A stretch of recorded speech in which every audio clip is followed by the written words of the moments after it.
이스라엘이 이란과의 직접 충돌에서 공군력의 압도적 우위를 재확인해 눈길을 끕니다. 또 온라인 상에서는 이란의 탄도미사일 발사 모습이 항공기에서 찍혀 주목을 받았습니다. 항공기에 탑승한 승객들은 이례적인 광경에 탄성을 자아내기도 했습니다. 한편 이란은 국영방송이 방송 도중 폭격을 당하며 생방송이 중단되는 상황을 맞기도 했습니다. 공중 제공권이 뚫린 이란이 긴급 휴전을 요청하는 가운데 현재 중동 상황이 한국 방산에 있어 큰 호재가 되고 있는 것으로 전해지고 있습니다.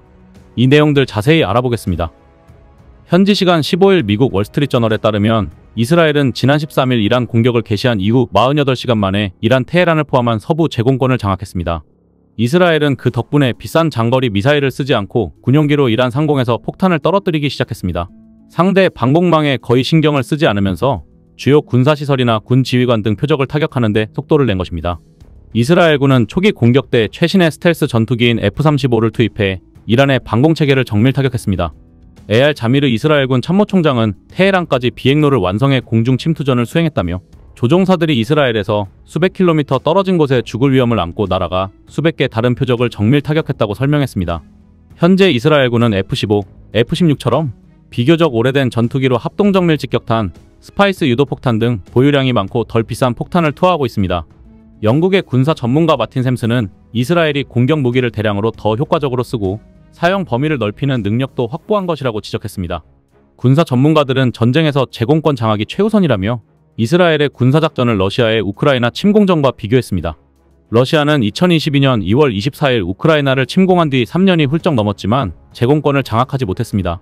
미국 공군 중장을 지낸 데이비드 데프툴라는 전체 군사적 목표를 달성하는데 공군력 우위가 얼마나 근본적으로 중요한지 두 군사작전에서 드러난다고 지적했습니다.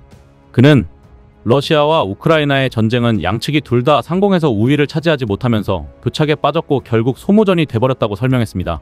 전문가들은 두 분쟁을 살펴보면 이스라엘과 러시아, 이란과 우크라이나의 세부적 차이도 드러난다고 지적합니다.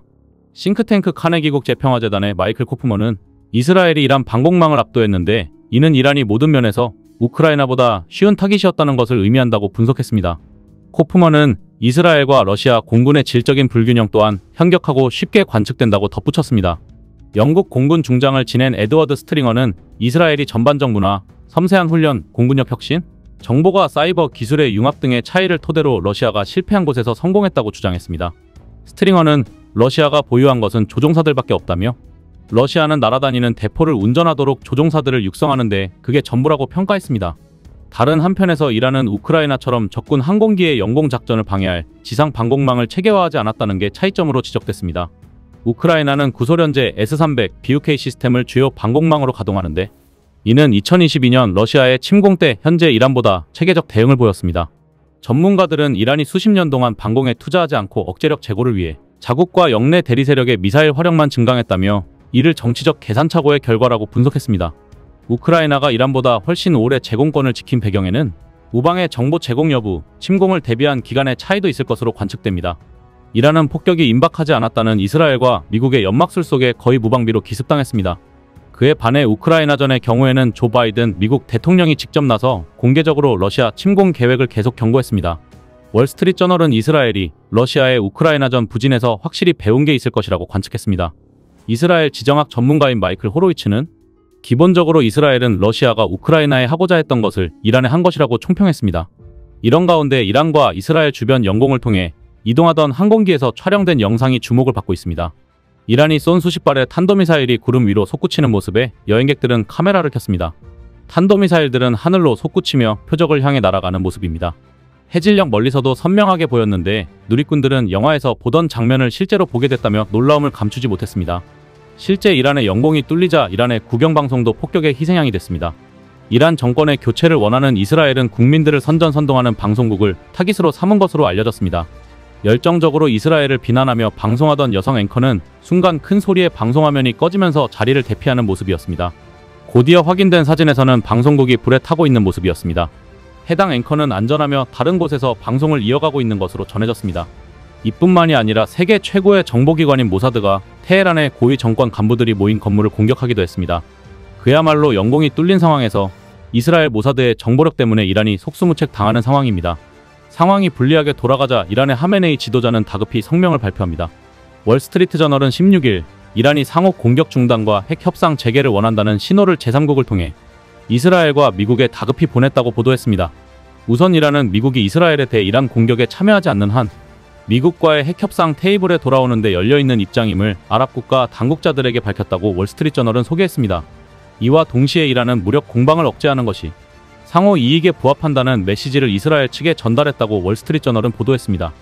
그러나 현재 이란 영공에 전투기를 자유롭게 보낼 수 있을 정도로 제공권을 장악한 이스라엘이 이란의 핵시설을 더 파괴하고 이란 정권을 더 약화시키기 전에 무력 공방을 중단할 이유는 희박하다고 월스트리트저널은 진단했습니다. 익명을 요구한 이란의 고위 외교관은 한 언론과의 인터뷰에서 이란의 군부와 정치 지도부가 정권을 유지하기 위해 우라늄 농축을 포기할 준비가 되어 있다고 밝혔습니다. 이어 하지만 우리에게는 체면을 살릴 수 있는 해결책이 필요하다고 말했습니다. 말 그대로 체면을 살릴 수 있는 출구 전략기를 열어달라는 말입니다. 그럼에도 이란은 미국과의 협상 재개에 대한 전망이 서지 않을 경우 핵 프로그램을 가속하고 확전에 나설 가능성이 있음을 아랍 당국자들에게 밝혔다고 WSJ는 전했습니다. 로이터 통신도 이란이 이스라엘과 휴전할 수 있도록 도널드 트럼프 미국 대통령에게 영향력을 행사해달라고 카타르, 사우디아라비아, 오만 등 중동 걸프 지역 국가들에 요청했다고 복수의 소식통을 인용해 보도했습니다. 이에 카타르, 사우디, 오만 등은 미국의 핵협상을 재개하고 이스라엘의 휴전을 압박할 것을 호소했다고 로이터는 전했습니다. 이런 가운데 캐나다에서 열리고 있는 주요 7개국 회의에 참석 중인 트럼프 대통령은 이스라엘과 이란의 무력 공방에 대해 이란은 이 전쟁에서 이기고 있지 않다고 말하겠다며 그들은 너무 늦기 전에 즉시 대화에 나서야 한다고 촉구했습니다. 다만 베냐민 네타냐후 이스라엘 총리는 이날 보도된 미국 ABC 방송 인터뷰에서 WSJ 보도를 가리켜 놀랍지 않다며 그들은 거짓말하고 속이고 미국을 함께 엮는 이런 가짜 회담을 계속하고 싶어 한다고 지적했습니다. 네타냐후 총리는 그들은 핵무기와 대규모 탄도미사일 무기를 계속 개발하고 싶어 한다며 그들은 회담 중에도 이스라엘에 대한 2가지 실존적 위협을 계속 조성하고 싶어 하지만 앞으로 그런 일은 없을 것이라고 말했습니다. 한편 중동의 지정학적 갈등은 국내 방산업계 이른바 K방산에는 오히려 호재로 작용하고 있다는 분석이 나옵니다. 당초 양측은 주로 심야나 이른 오전과 같은 취약 시간대에 공습했지만 최근에는 대낮에도 공격을 주고받는 등 충돌은 격화하고 있습니다. 17일 업계에 따르면 이번 충돌 이후 지역 내 수요 증가로 인해 방산 수출이 늘어날 것이란 기대가 높아지면서 K방산 주가는 상승세를 보이고 있습니다. 중동은 K방산의 주요 시장 중 하나입니다. 2022년 아랍에미리트를 시작으로 2023년 사우디아라비아와 2024년 이라크까지 잇따라 한국산 중거리 지대공 유도무기 체계 천궁2를 도입했습니다. 수출 규모는 UAE 1조 3천억 원, 사우디 1조 2천억 원, 이라크 3조 7천억 원에 이릅니다. 지난해에는 이라크와 K방산 첫 헬기 수출 계약도 체결했습니다. 향후 성장 잠재력도 크다는 평가가 나옵니다. 사우디는 6회 공을 모두 포함한 대규모 전력 현대화 사업을 추진 중입니다. 업계에서는 사우디로의 수출 규모가 7조 원에 이를 것이란 관측이 나옵니다. 특히 이번 이스라엘과 이란 충돌로 미사일과 방공망에 대한 관심이 높아진 것도 K방산의 우호적입니다. 이번 무력 충돌과 이에 앞선 이스라엘, 하마스 전쟁 등 중동 지역 갈등에서 중거리 장거리 유도무기 체계와 대공방어 중요성이 높아지면서 이 분야에 대한 중동 국가들의 관심이 커지고 있습니다. 때문에 국내 방산업체 가운데 LIG넥스원과 하나시스템이 혜택을 받을 것이라는 전망이 나오고 있습니다. 중동의 눈이 다시 한국으로 쏠리는 모양새입니다. 이상 시온TV였습니다.